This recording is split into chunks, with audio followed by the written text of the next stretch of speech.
ಒಮ್ಮೊಮ್ಮೆ ಉಪೇಂದ್ರ ಅವರ cinema direction ಮಾಡಿರೋ ಸಿನಿಮಾಗಳನ್ನ ಡಿಕೋಡ್ ಮಾಡೋ ಬದಲು ಉಪೇಂದ್ರ ಈ ಹೆಸರು ಈ ವ್ಯಕ್ತಿನೇ ಡಿಕೋಡ್ ಮಾಡಬೇಕು ಅನ್ಸುತ್ತೆ.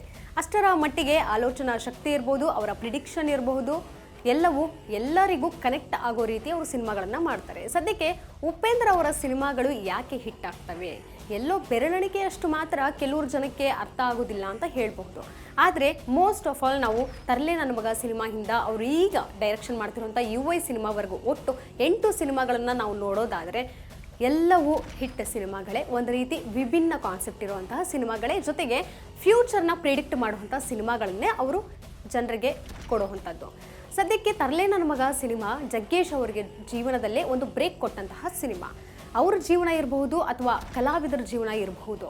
ಒಂದು ರೀತಿ ಈ ಉಪೇಂದ್ರ ಅವರ ಡೈರೆಕ್ಷನ್ ಸಿನಿಮಾಗಳು ಎಲ್ಲೋ ಒಂದು ರೀತಿ ಟಾಪ್ ನಾಚ್ ಕ್ವಾಲಿಟಿ ಇರುವಂತಹ ಸಿನಿಮಾಗಳು, ಜೊತೆಗೆ ಕಂಟೆಂಟಲ್ಲೂ ಅಷ್ಟೇ ಎಂದಿಗೂ ಕಾಂಪ್ರಮೈಸ್ ಆಗೋದಿಲ್ಲ. ಆ ರೀತಿ ಸಿನಿಮಾಗಳನ್ನು ಕೊಡ್ತಾರೆ. ಈ ರೀತಿ ಕಥೆಗಳು ಯಾಕೆ ಬರೀ ಉಪೇಂದ್ರ ಅವ್ರ ತಲೆಗೆ ಹೊಳೆಯುತ್ತೆ, ಬೇರೆ ನಿರ್ದೇಶಕರ ತಲೆಗೆ ಯಾಕೆ ಹೊಳೆಯೋದಿಲ್ಲ ಅನ್ನೋಂಥ ಒಂದು ಕಾನ್ಸೆಪ್ಟ್ ಸಹ ಇದೆ.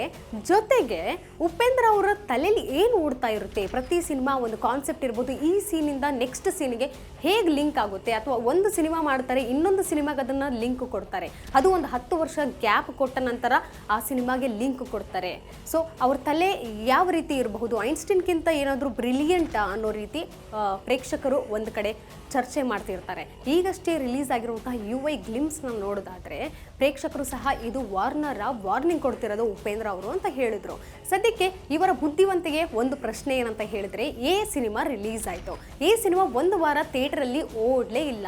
ಆದರೆ ಉಪೇಂದ್ರ ಅವರು ಅದಕ್ಕೊಂದು ಟ್ರಿಕ್ಸ್ ಮಾಡಿದ್ರು. ಏನಂತ ಹೇಳಿದ್ರೆ, ಬುದ್ಧಿವಂತರಿಗೆ ಮಾತ್ರ ಅನ್ನೋಂಥ ಒಂದು ಕ್ಯಾಪ್ಷನ್ನ ಕೊಟ್ಟರು. ನಂತರ ಸಿನಿಮಾ 175 ದಿನ ಓಡ್ತು. ಜೊತೆಗೆ ತೆಲುಗುನಲ್ಲಿ ಸಹ ಡಬ್ಬಾಗಿ 100 ದಿನಗಳ ಕಾಲ ಚಿತ್ರಮಂದಿರದಲ್ಲಿ ಓಡ್ತು. ಈ ಸಿನಿಮಾದಿಂದ ABC ಅಮಿತಾಬ್ ಬಚ್ಚನ್ ಕಾರ್ಪೊರೇಷನ್ ಕಂಪನಿಯಿಂದ ಯಾರು ಉಪೇಂದ್ರ ಅವರಿಗೆ ಒಂದು ಒಳ್ಳೆ ಆಫರ್ ಬರುತ್ತೆ, ನಮಗೂ ಒಂದು ಸಿನಿಮಾ ಮಾಡಿಕೊಡಿ, ನಮ್ಮ ಸಿನಿಮಾ ಬಾಲಿವುಡ್ಗೆ ಬನ್ನಿ ಅನ್ನುವಂಥ ಒಂದು ಆಫರ್ ಬರುತ್ತೆ. ಸೊ ಅಲ್ಲೇ ಗೊತ್ತಾಗುತ್ತೆ ಒಂದು ಸಿನಿಮಾ ಹಿಟ್ ಆಗಿರೋದ್ರಿಂದ ಉಪೇಂದ್ರ ಅವರಿಗೆ ಎಲ್ಲೆಲ್ಲಿ ಅವ್ರಿಗೆ ಆಫರ್ ಸಿಗುತ್ತೆ ಅನ್ನೋಂಥದ್ದನ್ನು. ಆದರೆ ಉಪೇಂದ್ರ ಅವರು ಕನ್ನಡ ಚಿತ್ರರಂಗದಲ್ಲೇ ಕನ್ನಡ ಪ್ರೇಕ್ಷಕರನ್ನು ಮನೋರಂಜಿಸ್ತಾ ಇದ್ದಾರೆ. ಅವರ ನಟನೆಗೆ ಒಂದಷ್ಟು ಅಭಿಮಾನಿಗಳಿರಬಹುದು, ಆದರೆ ಅವರ ಡೈರೆಕ್ಷನ್ಗೋಸ್ಕರ ಅಭಿಮಾನಿಗಳು ಹುಚ್ಚರಂತೆ ಕಾಯ್ತಿರ್ತಾರೆ. ಸತತ ಒಂದು 8 ವರ್ಷಗಳ ಕಾಲ ಅಭಿಮಾನಿಗಳು UI ಸಿನಿಮಾಗಾಗಿ ಕಾದಿರೋದು. ಯಾಕಂತ ಹೇಳಿದ್ರೆ ಉಪ್ಪಿ 2 ಸಿನಿಮಾ ಅಷ್ಟರ ಮಟ್ಟಿಗೆ ಸದ್ದಾಗಲಿಲ್ಲ. ಇದು ಕಾನ್ಸೆಪ್ಟ್ ಜನರಿಗೆ ಅರ್ಥ ಆಗಲಿಲ್ವೋ ಅಥವಾ ಅವ್ರ ಮನಸ್ಸಿಗೆ ತಾಟೋದರಲ್ಲಿ ಒಂದು ರೀತಿ ಎಲ್ಲೋ ಲೇಟ್ ಆಯಿತು ಅಂತ ಹೇಳ್ಬೋದು.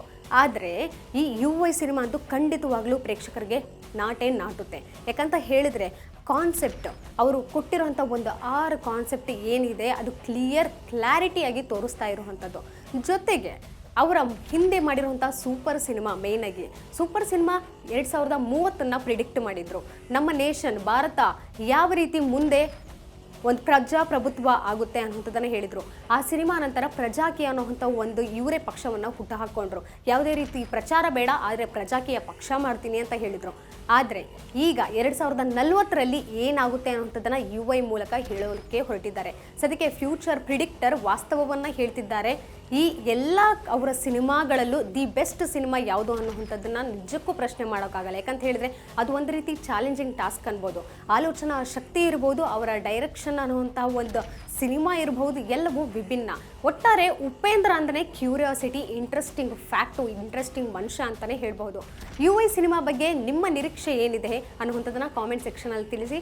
ಜೊತೆಗೆ ಉಪೇಂದ್ರ ಅವರು ಇನ್ಯಾವ ರೀತಿ ಗೆಟಪ್ನಲ್ಲಿ ಬರ್ತಾರೆ, ಇನ್ಯಾವ ರೀತಿ ಸಿನಿಮಾಗಳನ್ನು ಅವರು ಮಾಡಬೇಕು, ಒಂದು ಸಿನಿಮಾ ಅವ್ರೇನಾದರೂ ಮಾಡಿದ್ರೆ ಅದನ್ನು ನೋಡೋಕ್ಕೋಸ್ಕರನೇ 2-3 ಶೋಗೆ ನಾವು ಹೋಗಲೇಬೇಕು. ಯಾಕಂತ ಹೇಳಿದರೆ ಒಂದೇ ಬಾರಿ ಅವರ ಸಿನಿಮಾ ಯಾರಿಗೂ ಖಂಡಿತ ಅರ್ಥವಾಗಲ್ಲ. ಎಷ್ಟೇ ಬುದ್ಧಿವಂತರಾದ್ರೂ ಅವರ ಸಿನಿಮಾಗಳನ್ನು ನಾವು ಒಂದು ಸೀನ್ ಏನಾದರೂ ಮಿಸ್ ಆಯ್ತು ಅಂತಾರೆ ಖಂಡಿತವಾಗ್ಲೂ ಆ ಸಿನಿಮಾ ಟೋಟಲಿ ಅಲ್ಲಿ ನಾವು ಎಲ್ಲ ಬಿಟ್ಬಿಟ್ವಿ ಅನಿಸುತ್ತೆ. ಏನೋ ಮಿಸ್ ಹೊಡಿತಾ ಇದೆ, ಸಿನಿಮಾ ನೋಡಲೇಬೇಕು, ಇದನ್ನು ಮತ್ತೆ ಪೂರ್ತಿಯಾಗಿ ನೋಡಲೇಬೇಕು, ಒಂದು ರೀತಿ ಅವ್ರಿಗೆ ಅಡಿಕ್ಟ್ ಆಗಿಬಿಡ್ತೀವಿ ಆ ಸಿನಿಮಾ. ಸೊ ಹಾಗಾಗಿ UI ಇನ್ಯಾವ ರೀತಿ ಕಮಾಲ್ ಮಾಡುತ್ತೆ ಈ ಒಂದು AI ಯುಗದಲ್ಲಿ ಅನ್ನುವಂಥದ್ದನ್ನು ಕಾದು ನೋಡೋಣ.